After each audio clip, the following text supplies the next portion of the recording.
ओम electronic PCB repair centre में आपका स्वागत है। आज हम जो डेकिन की डबल आईजीबीटी वाली जो गेट ड्राइव सर्किट होता है, उससे पहले हमने वीडियो बनाई थी इसकी, तो उसी का ये दूसरा भाग है। तो आपको जो है ये जो सर्किट है आईजीबीटी गेट ड्राइव सर्किट, तो इसको जो है एक्सप्लेन कर रहा हूँ मैं, और इसे ध्यान से देखें। ध्यान से देखने के बाद आप इस सर्किट को बनाकर रख लें, और इसके ज़रिए जो आप जो है इस सर्किट को चेक करेंगे तो बड़ी आसानी से ही इस पीएफसी सर्किट को चेक कर सकते हैं। तो मैं बता दूं, इसमें जो है ये हमारी आईसी है, जो 16 पिन की आईसी है। तो 16 पिन की आईसी जो मैंने कल बताती थी आपको, तो हमारी ये किस प्रकार से काम करती है मैं बता दूं आपको। ये हमारे 3 ट्रांजिस्टर लगे होते हैं, ये एनपीएन है, ये तीनों एनपीएन है। तो इसमें क्या होता है कि ये हमारी पुल अप द्वारा जब हमारी आईसी कोई भी सिग्नल नहीं देगी, जब आईसी हमारी कोई भी सिग्नल नहीं देगी तो क्या होगा कि ये जो है पुल अप द्वारा 5 वोल्ट जो है इसके एनपीएन के बेस पर दे दिए गए हैं, और जो है दोनों एनपीएन के बेस पर दे दिए गए हैं। तो ये क्या होता है कि जो हमारी यहाँ से नेगेटिव आउट करके जो फीडबैक पे जो वोल्ट आते हैं हमारे डीसी लिंक के, उन्होंने नेगेटिव कर देती है। और इधर भी जो कंपोजिशन जो पिन होती है इसकी पिन नंबर 8, तो उसको भी जो है क्या करती है, यहाँ से इसकी पिन को भी नेगेटिव कर देती है। तो जिसकी वजह से क्या होता है कि ये जो हमारे सिग्नल को रोक लेती है, क्योंकि जहाँ भी जब इसकी फीडबैक नहीं मिलेगी तो ये जो आईसी वर्क नहीं करेगी। और ये कंपोजिशन की पिन पर जब हमारा यहाँ पर बोल्ट होते हैं तो बोल्ट की जगह पे नेगेटिव हो जाएगा, तो ये आईसी हमारी वर्क नहीं करेगी। तो इस प्रकार से जो हमारी आईसी जब ऑफ होगी तब ये इस प्रकार से वर्क करती है। जब आईसी हमारी ये एमसी जब वर्क करता है तो क्या होता है, ये नेगेटिव में सिग्नल देता है, तो दोनों जो एनपीएन ट्रांजिस्टर हैं इन्हें जो बंद कर देता है।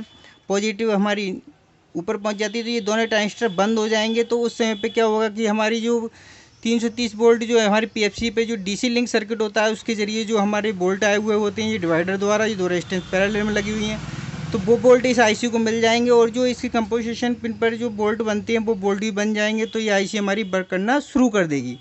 तो ये किस प्रकार से शुरू करती है मैं बता दूं आपको कि हमारी ये पिन नंबर इसकी 15 और 13 यानी कि GDM होती है, जो GDS होती है। तो दो जो हमारे सेक्शन होते हैं, तो इसमें किस प्रकार से ये वर्क करती है, तो ये हमारी जब हमारी यहाँ से इन ट्रांजिस्टर को ऑफ कर देती है तो ये आईसी अपना वर्क करना शुरू कर देती है। तो क्या करती है कि हमारी GDM द्वारा यहाँ से सिग्नल निकल के इस एनपीएन ट्रांजिस्टर और पीएनपी ट्रांजिस्टर, तो ये जो सिग्नल होगा हमारा इस प्रकार से होता है। तो जब हमारा ये पॉजिटिव में आएगा तो हमारा ये वाला सिग्नल, ये वाले जो है एनपीएन ट्रांजिस्टर है ये ऑन होगा। जब हमारा नेगेटिव में सिग्नल आएगा तो हमारा पीएनपी ट्रांजिस्टर ऑन होगा। तो क्या कंडीशन होगी, जब हमारा नेगेटिव में सिग्नल आएगा तो हमारा पीएनपी ट्रांजिस्टर जब ऑन होगा तो क्या होगा, ये 15 वोल्ट हमारे 200 ओम की रेजिस्टेंस के द्वारा इसके जो है इमीटर पर खड़े हैं। ये हमारा इमीटर है, ये हमारा कलेक्टर है, और ये हमारा बेस है। तो इस प्रकार से ये इसकी वो है इमीटर, कलेक्टर में सारा नोट मेंशन कर देता हूँ।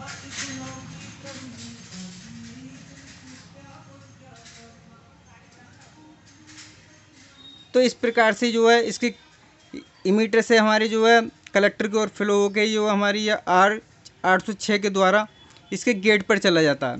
तो गेट पे जाने के बाद ये हमारा 15 वोल्ट का जीनर लगा हुआ है, और ये जो है हमारी ग्राउंड से लगी होती है, ये भी डिस्चार्ज का ही काम करती है। क्योंकि अब क्या होगा, जब हमारा ये ऑन हो जाएगा तो ऑन होने के बाद क्या होगा कि हमारे इसी गेट को डिस्चार्ज करना होगा। तो जब हमारी ये पॉजिटिव में पल्स आएगी, जब पॉजिटिव में पल्स आएगी तो हमारी ये एनपीएन ट्रांजिस्टर को ऑन कर देगी। ऑन करने के बाद क्या होगा, ग्राउंड द्वारा ये यहाँ से इमीटर से कलेक्टर की तरफ हो जाएगी, तो इसके जो है गेट को जो है ग्राउंड कर देगी।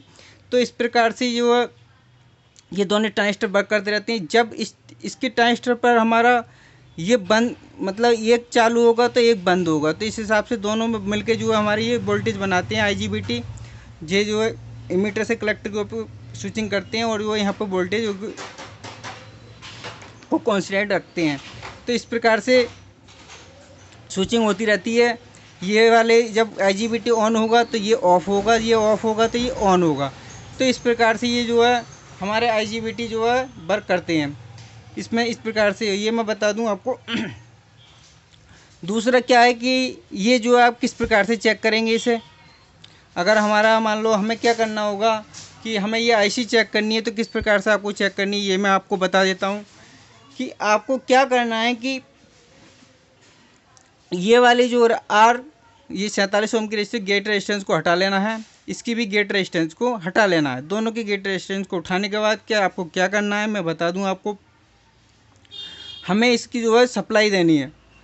सप्लाई देने के बाद क्या करना है आपको कि हमारे यहाँ पर जो है सप्लाई देने के बाद इस जगह पर, क्योंकि क्या होता है कि हम जब जब हम PCB को चेक करेंगे तो हम इंडोर को नहीं जोड़ेंगे। तो इंडोर को नहीं जोड़ने पर क्या होगी कि इसकी रिले ऑन नहीं होगी। ऑन नहीं होने के कारण क्या होगा कि हमारी ये जो है इधर जो है ये हमारी जो DC लिंक वाले वोल्टेज नहीं आएंगे।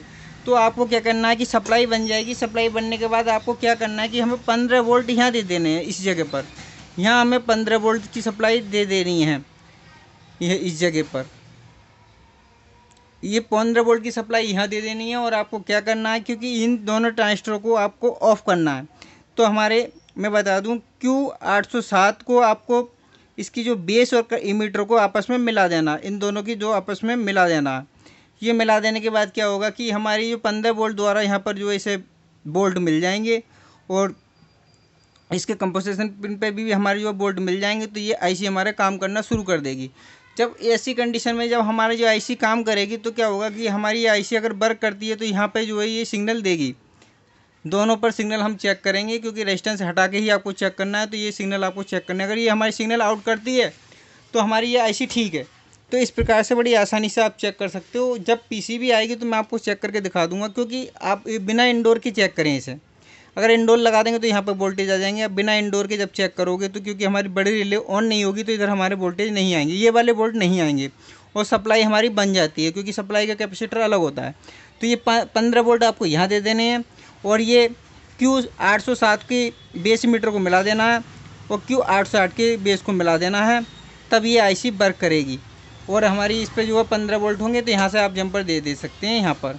तो इस प्रकार से ये IC जब वर्क करेगी तो लगभग मैं बता दूं 1.9 वोल्ट के करीब आपको यहाँ पे देगी। बारी बारी से देगी। दोनों पर अगर आप चेक करोगे तो 1.9 वोल्ट देने चाहिए। तो अगर ये देते हैं तो हम IGBT आसानी से लगा सकते हैं। तो इस प्रकार से आप जो है आसानी से इसकी गेट ड्राइव सर्किट को चेक कर सकते हैं। तो ये सर्किट मैं बता दूं कि कोई भी यूट्यूब पर इस तरीके से आपको किसी ने भी वीडियो नहीं समझाई होगी। ये मैंने बड़ी मेहनत के साथ सर्किट बनाया और आपकी सुविधा के लिए बनाया। और आप इसकी सर्किट के स्क्रीनशॉट ले लें। स्क्रीनशॉट लेने के बाद आप इसको रिवीजन करें और इस सर्किट को आप बना करके इसके थ्रू आप किसी भी इस PCB के सर्किट की PFC सेक्शन को ठीक कर सकते हैं, क्योंकि इसके PFC सेक्शन में ही अधिकतर फॉल्ट आता है। तो इस प्रकार से आप आसानी से कर सकते हैं। वीडियो अगर अच्छी लगती है आप लाइक कर दिया करें, कमेंट कर दिया करें, सब्सक्राइब कर दिया करें। वीडियो पूरी देखने के लिए धन्यवाद। जय हिंद, जय भारत।